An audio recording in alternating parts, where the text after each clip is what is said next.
Ndabasuje kuri Flow Kitchen The Creative, amahoro meze neza. Twagarutse mu gikoni, naho tugiye guteka ibirayi ku bundi buryo. Ibirayi bifite uburyo bwinshi wabitekamo butandukanye. Ubu ni bumwe muri bwo ngiye kubereka uburyo wateka ibirayi n'utuboga dutandukanye, dutunguru tw'amababi, bitunguru bisanzwe, karoti, pavuro, inyanya, ugakora akavange keza ukarya ibirayi biryoshye.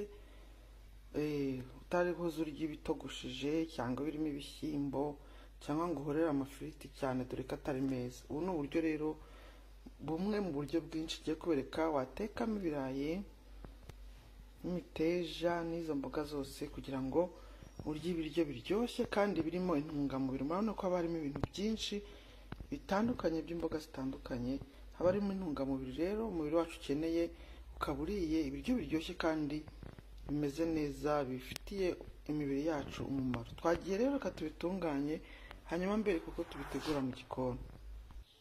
Tumaze kubitunganya rero udupavuro, udutunguru tw'amababi, igitunguru gisanzwe, inyanya, ibirayi ngibyo, turaza no kwifashisha agasorwatomo gakeya. Sinkunda gusorwatomo, njye nkunda gukoresha inyanya zihagije, ariko hano ndagashyiramo gake kugira ngo birusheho gusa neza.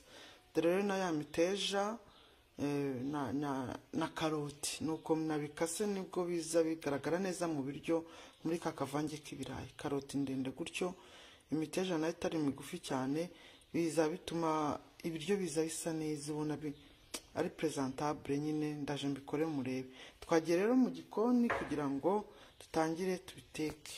Nuko bisanzwe mu gikoni cyacu, intego ni amavuta makeya, no kuvuga duke nashyizemo kandi tukirinda kuyahisha cyane aho kuyangiza. Reka rero dushyiremo ya miteja na karoti,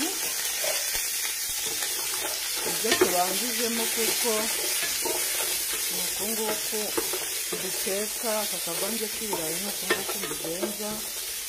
Tugiye kureka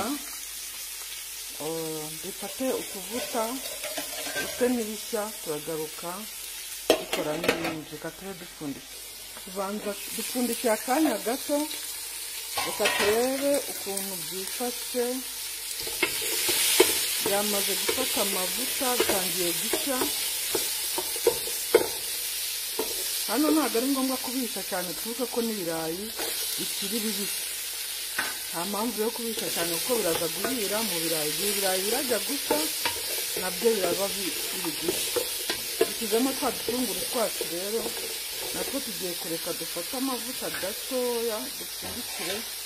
Mu kanya turagaruka twongere turebe.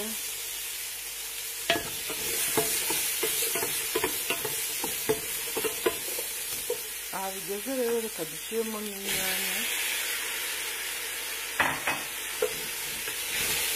Byose ni ukugenda tuvanga gake gake, dupfundikira nk'umunota umwe, tugahita dukomeza kuko ntabwo dushaka kubihisha imbere kandi ibirayi bitarajyamo. Biraza gushyana neza n'ibirayi n'inyanya. Reka dupfundikire gatoya. Inyanya rero nazo zitangiye gushya. Aha bigeze, reka dushyiremo ka gatimerike kanjye ntashobora kwibagirwa, gace k'akayiko. Kadushyiremo na ka gasarisa kariho n'akaburaka pepa gake, nako agace k'akayiko nashyizeho. Rero dushyiremo tuvange. Mu kanya tugashyiramo bya birayi byacu kugira ngo tubitekane noneho. Wow, nashyizemo rero ibirayi, ndi kuvanga kugira ngo nabyo bise neza, bibanze bifata akarangi, hanyuma mpite nsukamo amazi bitekane. Urabona ko ibiryo byacu biraba bisa neza rwose ku rwego rwo hejuru kandi biryoshye cyane. Hano rero ibirayi ntabwo bivanga cyane ngo nabyo bifate ubushyuhe byaba ibitiri, ahubwo iyo umaze kuvanga ubona bihinduye isura, uhita ushyiramo amazi. Kadushyiremo amazi kandi nabwo turashyiramo akonje, ntabwo dushyiramo ashyushye.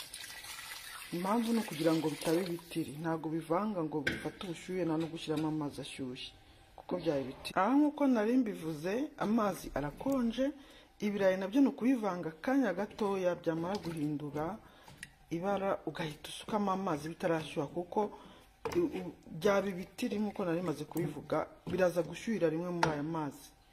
hari abantu bajya bateka ibirayi gutya bakabivanga bigashyuha barangiza bagakubitamo ibizi bikonje, wakirya kumva ni igitiri kuva kimaze nk'ikitaye kandi agitetse umwanya naho ngaho biba byangirikiye.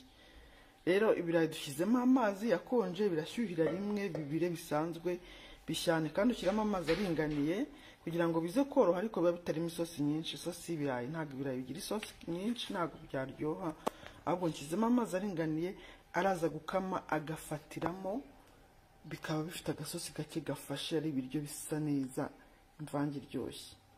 Reka rero dupfundikire bibire, nibimara kubira turashyiramo akunyu, hanyuma tureke nyine bishye. Umunyu kuwushyiramo nyuma nanone mu birayi nibyo byiza, kuko iyo ushyizemo mbere nabwo ntabwo ari byiza bibitire. Wow, ibiryo byacu rero murabona ko biri kubira bigiye gushya, amazi yatangiye kugabanuka, hari kubura nk'iminota nk'umunani cyangwa 7 kugira ngo amazi abe agabanutse uko mbishaka, bimaze gushya neza ubundi tubikureho. Murabona ko rwose biri gushya bisa neza cyane, araba ari ibiryo biryoshye, n'ijisho riraguha. Iyo ibiryo biryoshye biba bigaragara no mu jisho. Reka rero twongere dupfundikire tureke bikame neza.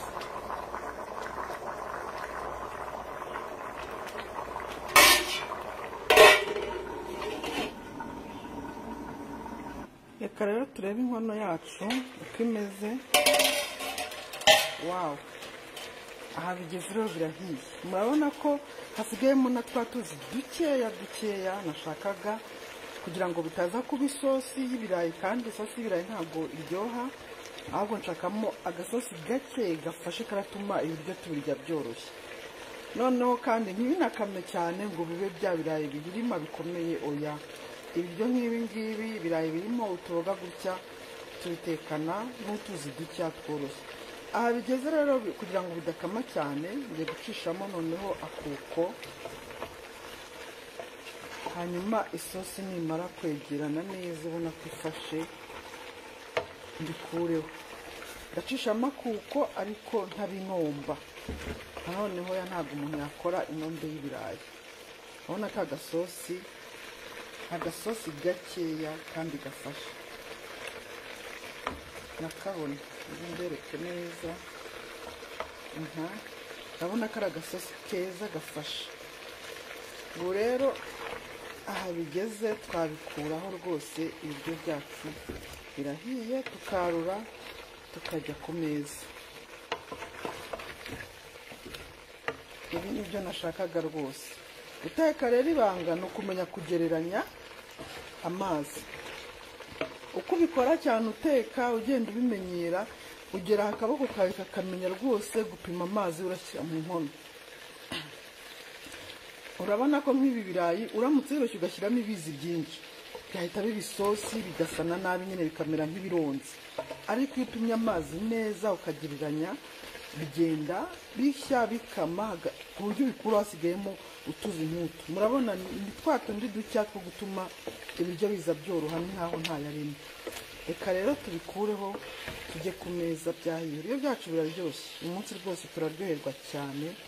Urabona ko bisa neza pe, mwabibonye.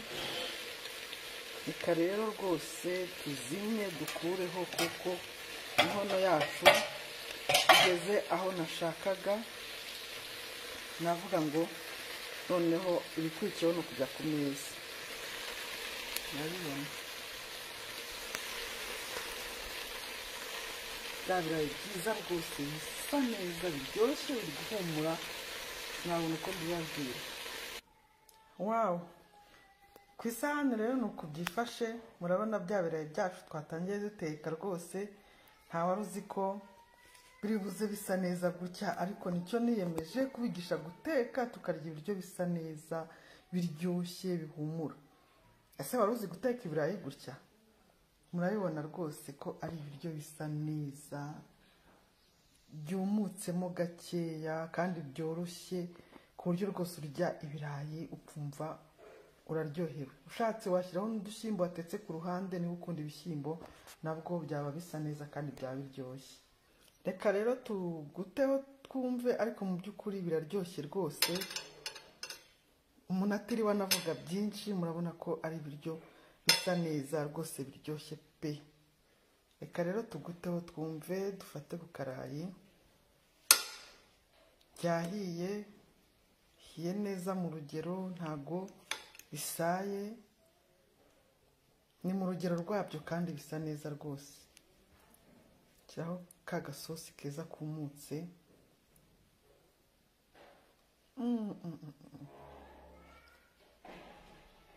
Umva wagira ngo ni ifiriti kandi atariyo. Biraryoshye pe. N'aka gasosi ubwako n'utuboga, urabona ko ari ibintu biryoshye bisa neza rwose. Wafata n'utuboga ukarya.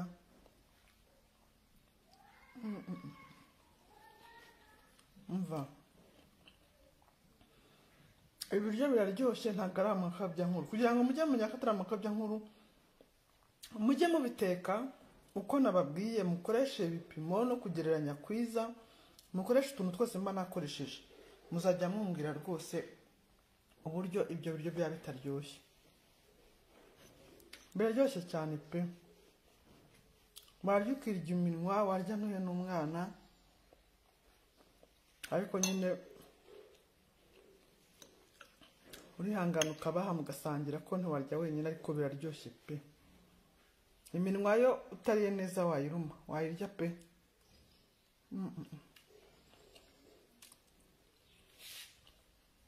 Mwakoze rero gukurikirana video yanjye y'uyu munsi. Mwakoze kuza twigane guteka mbigishe, murye neza mubungabunga amagara. Naho ubutaha, ciao ciao.